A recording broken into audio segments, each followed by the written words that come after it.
belakang layar itu ada Emma dan juga Mbak Nabila. Oke, nah di sini kita akan membahas mengenai perjalanan pendidikan nasional. Nah, namanya pendidikan itu pasti berkaitan dengan peran guru. Nah, menurut kalian apa sih motivasi kalian itu mengikuti PBG ini dan nantinya pasti kalian akan menjadi guru yang profesional seperti itu kan? Nah, motivasi kalian untuk mengikuti PPG dan menjadi guru itu motivasinya apa? Baik, untuk saya sendiri alasan menjadi guru awalnya dikarenakan anak orang tua pastinya kebanyakan karena seperti itu. Namun ketika sudah masuk dan dalam dunia pendidikan, lama-lama itu menjadi suka, dan terutama dikarenakan menjadi seorang guru itu bisa lebih dipercaya baik di lingkungan masyarakat secara umum ataupun oleh muridnya. Dan kalau dia sendiri untuk alasan menjadi guru apa? Untuk saya sendiri ya, niat saya ingin memajukan sumber daya manusia untuk anak-anak di usia sekolah dasar. Nah, selain itu menurut saya ini pekerjaan yang sangat mulia ya. Kita dapat bekerja, kita menjalani dengan penuh ikhlas dan sabar, itu akan memberikan kebaikan dan menjadi pahala bagi kita sendiri. Selain itu, di sisi lain juga keluarga saya, ibu, kakak saya itu adalah seorang guru. Ketika saya melihat mereka tuh saya seperti termotivasi juga menjadi seorang guru. Kalau Mbak ini sendiri gimana? Kalau saya itu awalnya itu saya nggak suka sih. Sebenarnya saya itu nggak mau terjun ke dunia pendidikan, cuman pas awal-awal saya memilih perkuliahan itu saya dimasukkan atau istilahnya dikasih arahan sama orang tua saya, adik saya itu untuk kuliah di pendidikan, karena nantinya itu kan kita akan menjadi seorang ibu gitu kan. Nah, kalau misalkan contoh kita kerja di bank kayak gitu kan pulangnya pasti sore. Nah, kalau misalkan menjadi guru itu kan pulangnya kan ya setengah hari gitu kan di pekerjaan kayak gitu. Nah, akhirnya saya terjunlah ke dunia pendidikan seperti itu. Nah, setelah lulus S1 itu saya itu nggak kerja langsung di dunia pendidikan, artinya saya nggak terjun langsung ke sekolah gitu kan, saya ke instansi lain seperti itu. Akhirnya mungkin karena belum rezekinya kayak gitu ya, dan saya di instansi itu cuman sebentar aja, kemudian saya itu pindah ke SD gitu kan. Nah, setelah mendalami dunia pendidikan ternyata asik juga gitu, disambut anak-anak setiap pagi, kemudian ditanyain ketika nggak berangkat kayak gitu kan. Kemudian ada berbagai macam karakteristik juga di situ di dalamnya itu. Saya tuh kayak Masya Allah sekali, ternyata dunia pendidikan itu semenarik ini gitu loh. Jadi itu yang memotivasi saya untuk menjadi guru dan ikut PPG ini untuk menjadi guru yang profesional tentunya gitu. Oke, lanjut ya. Menurut kalian itu pendidikan pada masa ini, pada masa sekarang itu bagaimana sih? Nah, dari Mas Andri dulu nih, gimana nih? Untuk pendidikan saat ini ya, kalau menurut saya walaupun belum baik ya secara keseluruhan pendidikan, namun sudah menjadi lebih baik dari sebelumnya. Sudah banyak anak-anak yang dapat bersekolah kan, sekarang dari SD sampai SMA kan sudah gratis sudah. Dan itu membuktikan sudah banyak yang sadar akan pentingnya pendidikan bagi kehidupan itu sendiri. Namun sekarang tantangan dalam pendidikan juga berubah, tidak seperti dulu membuat anak cuma atau hanya bisa calistung targetnya kan seperti dulu. Kalau sekarang untuk targetnya sudah bagus, pendidikan sekarang memiliki tujuan dan tantangannya yang berbeda dari sebelumnya. Itu juga dipengaruhi oleh perkembangan teknologi saat ini. Nah, kalau menurut Dina sendiri kondisi pendidikan saat ini seperti apa? Menurut saya pribadi, kondisi pendidikan di Indonesia itu sudah cukup bagus, di mana Indonesia itu sudah menerapkan sistem wajib belajar 12 tahun, 6 tahun untuk anak usia sekolah dasar dan masing-masing 3 tahun untuk SMP dan SMA. Tanpa kita sadari, ternyata di Indonesia itu khususnya untuk masyarakat kalangan menengah ke bawah itu masih mengesampingkan pendidikan. Mereka masih beranggapan bahwa pendidikan itu tidaklah penting karena mungkin faktor ekonomi yang mengaruhi hal itu. Jadi anak-anak yang usia wajib belajar itu justru dituntut bekerja membantu orang tua. Nah, dengan adanya program wajib belajar 12 tahun itu, saya rasa dapat mendorong dan menyadarkan masyarakat bahwa pendidikan itu penting. Selain itu, tentunya kualitas pendidikan di Indonesia juga harus diperbarui, ditingkatkan lagi karena sekarang kan banyak kemajuan teknologi yang sangat pesat ya. Menurut saya itu dapat mendorong kemajuan dari pendidikan Indonesia jika dimanfaatkan dengan baik dan optimal seperti itu. Untuk Pak Rini sendiri bagaimana pendapatnya tentang kondisi pendidikan di Indonesia? Ya, bicara tentang teknologi ya, emang teknologi sekarang itu udah canggih seperti itu. Dan menurut saya juga pendidikan dari masa ke masa itu lebih meningkat seperti itu, apalagi seperti perkembangan zaman, terus juga teknologi yang digunakan itu kan udah beraneka ragam gitu kan, dengan model-model yang sudah diterapkan kayak gitu. Apalagi sekarang itu kan banyak guru-guru yang muda.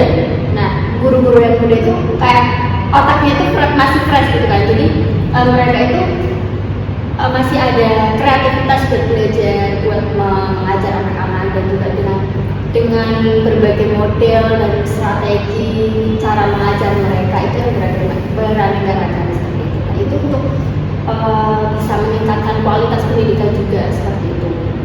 Oke, kalau tadi kan kondisi pendidikan pada zaman sekarang ya. Nah, kemudian langkah atau cara yang kalian lakukan untuk menerapkan pendidikan kepada anak itu bagaimana, Mas Andri? Kembali lagi ya, untuk guru adalah salah satu profesi yang dapat dipercaya oleh masyarakat baik di lingkungan sekolah maupun di luar sekolah.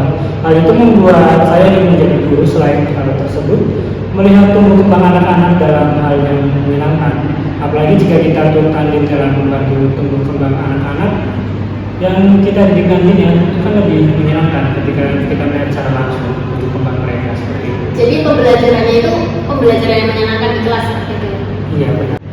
Kalau menurutku sih untuk pendidikan yang akan datang itu seperti guru-guru atau pendidik-pendidik itu kan masih muda-muda seperti itu ya. Itu harus lebih mencari referensi, kemudian mencari tahu gimana sih pendidikan pada zaman maupun pada zaman kolonial maupun pada zaman sekarang gitu loh. Jadi mereka itu tidak mudah ataupun tidak gaptek ya kayak gitu.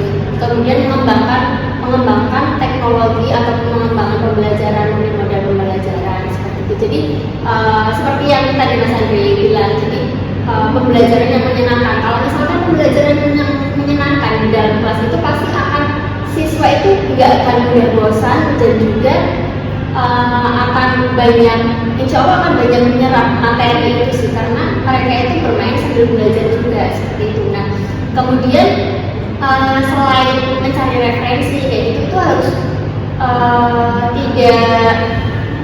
tidak menjadi guru yang ditakuti. Jadi guru itu senang, peserta didik itu senang sama guru itu karena apa? Guru itu tidak, pada zaman sekarang kan guru tidak kayak zaman dulu kan, main tangan apa gitu. Dengan tangan. Iya, dengan tangan seperti itu. Nah, itu jadi kalau zaman sekarang itu menjadi guru galak itu kayaknya sangat-sangat ditakuti gitu loh. Jadi peserta didik juga nggak nyantol nantinya kalau misalkan belajar sama itu kayak gitu. Jadi kan harus ada tekanan sendiri kalau misalkan mau belajar, ya takut kayak gitu. Jadi sebisa mungkin ya guru itu ramah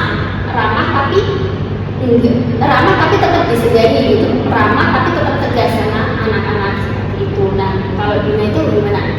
Kalau sendiri ya, kalau ditanya gimana, apa yang bisa saya lakukan untuk pendidikan di Indonesia itu, saya akan mengupgrade diri sebagai calon guru ya Kak ya. Saya akan mengupgrade diri seperti mengikuti peneliti ini, program pendidikan guru profesional ini dengan optimal, sehingga nanti saya bisa menyalurkan dan menyalurkan ilmu yang saya dapat untuk anak-anak atau peserta didik nanti. Sebetulnya, coba aku mau tanya nih Kak, kalian pernah nggak sih ngajar? Udah pernah ngajar belum? Nah, kalau udah pernah itu kendala apa yang kalian hadapi ketika kalian ngajar saat itu? Kalau aku sih udah pernah, pengalamanku udah pernah mengajar sekitar kurang lebih 1 tahun lebih lah, lebih sedikit gitu. Pengalamanku itu yang awal itu kan yang 1 tahun itu ya mungkin dari siswanya seperti itu, rame kayak gitu kan. Tapi kalau misalkan nggak rame itu namanya bukan anak-anak gitu kan. Jadi kendalanya itu seperti itu. Kemudian yang 1 bulan terakhir itu kan beda sekolah. Kalau 1 bulan dia itu kalau misalkan campur sama cewek kan kayak ada rasa malu seperti itu kan. Jadi dia mereka mau maju itu ada rasa malu, jadi mau nggak mau harus maju seperti itu kan. Nah kalau misalkan yang cowok-cowok ini dia itu kayak ya karena nyatanya itu sama cowok-cowok kayak gitu ya, jadi nggak ada rasa malu, nggak ada rasa itu. Kemudian karakteristik anak-anak itu berbeda-beda, beraneka ragam. Jadi kita itu harus mengerti karakteristik satu sama lain anak-anak itu seperti itu. Masing-masing itu kan beda-beda, ada yang sergap, ada yang rajin, ada yang malas, ada yang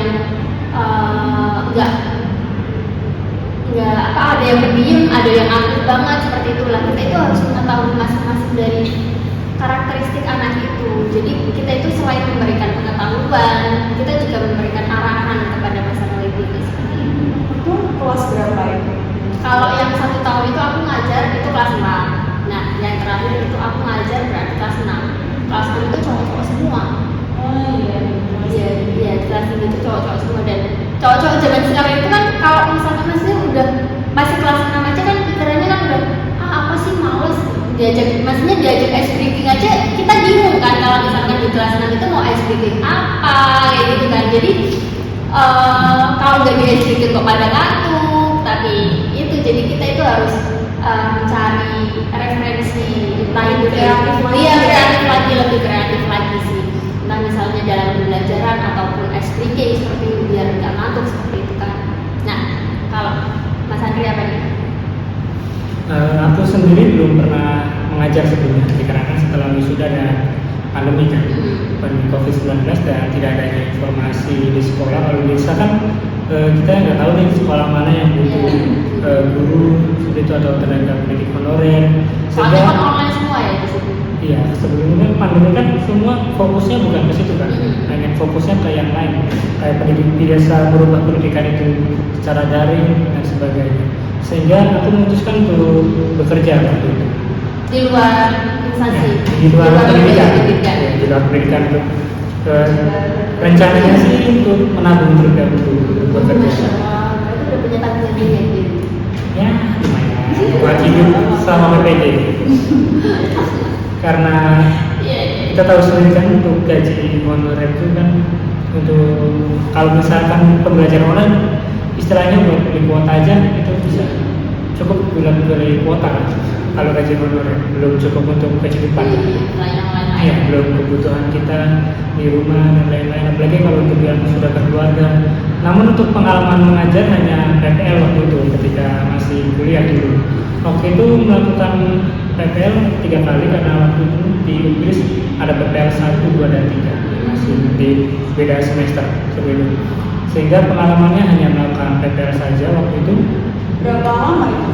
Untuk PPL-nya, PPL pertama itu kalau tidak salah 2 minggu, PPL kedua 2 minggu, yang terakhir PPL ketiga itu 1 bulan kalau nggak salah seperti itu. Dan untuk kesulitannya setiap sekolah itu selama 3 PPL di sekolah yang berbeda itu kesulitannya beda-beda.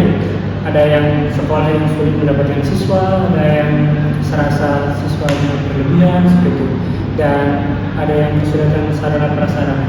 Sehingga untuk saat ini kondisi sekolah sendiri kurang begitu merata kondisinya di sekolah antara sekolah yang satu dan sekolah yang lain. Walaupun itu sama-sama di Semarang waktu itu dan saya PPL sendiri. Berarti beda tempat. Beda 3 sekolah yang berbeda waktu itu kebetulan. Ada juga waktu itu yang sekolahnya yang sama, kebetulan kalau aku sendiri dapat 3 kali PPL di sekolah yang berbeda. Nah kalau kamu sendiri gimana? Apa ya? Aku tuh pernah pengalaman mengajar tuh 3 bulan. Nah itu juga sekolah anak kelas 2 SD ya juga. Jadi, masih aktif banget. Masih aktif, masih mulai harusnya sudah bisa membaca ya kak ya. Masih nangis kan? Sudah sedikit dewasa gitu ya kelas 1. Tapi saat itu kendala yang aku hadapi itu juga masih tentang baca tulis. Jadi masih ada beberapa anak nih yang belum bisa membaca dan menulis. Sehingga ketika melakukan kegiatan penilaian akhir semester atau awal semester itu guru itu membacakan soal dan pilihan jawabannya. Cuma nanti anak yang memilih sendiri jawaban mana yang tepat, kita yang membacakannya. Seperti itu pengalaman aku pribadi sih. Tapi hanya 3 bulan. Jadi dari itu kendala dan kesulitan yang akan dihadapi untuk anak-anak yang paham pada saat itu. Kalian pasti tidak asing kan dengan teori Ki Hajar Dewantara yang engarso sanggulodo, agyaman karsa keturunan. Nah, menurut kalian itu gimana sih teori Ki Hajar Dewantara yang itu kalau misalkan dikembangkan atau dikaitkan lah dengan pendidikan pada saat ini?